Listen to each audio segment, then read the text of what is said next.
आज social media आणि मीडियाच्या माध्यमातून माझ्या विधानाचा विपर्यास आणि ते वाक्य मोडून तोडून दाखवण्याचा एक प्रयत्न झालेला आहे।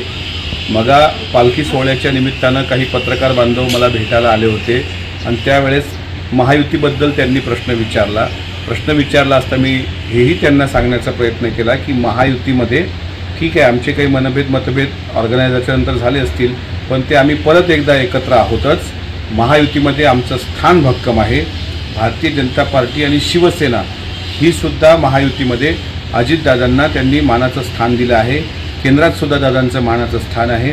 एक राज्यसभा, एक विधान परिषद देऊन आमच्या विधिमंडळ आणि केंद्रीय मंत्रिमंडळामध्ये सुद्धा बऱ्यापैकी आणि एक सन्मानाचं स्थान महायुतीमध्ये आहे।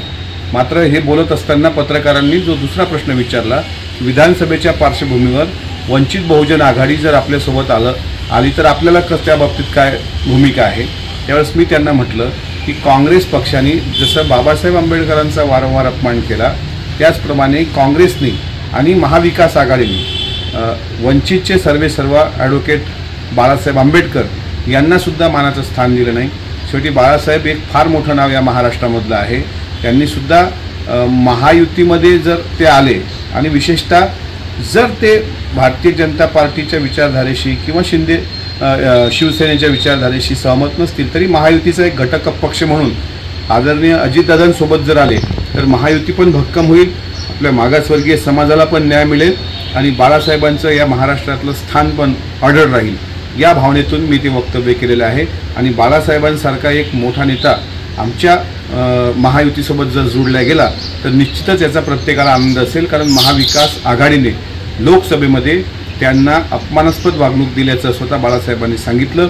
माझी हीच प्रामाणिक भूमिका होती। मात्र बातम्या अशा प्रकारच्या पेरल्या गेल्या की महायुतीला सोडून अजितदादा वंचित बहुजन आघाडीसोबत जात आहेत का, तर या बातमीत काही तथ्य नाही, मी तसं बोललेलो नाही।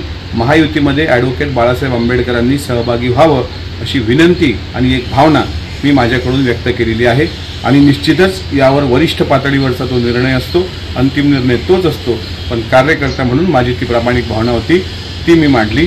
मात्र माझ्या विधानाचा विपर्यास केला जातोय, कृपा करून या विपर्यासाला कोणीही बळी पडू नये। माझी भूमिका राष्ट्रवादी काँग्रेस पक्ष आणि महायुतीसोबत भक्कम आहे। एबीपी माझा, उघडा डोळे बघा नीट।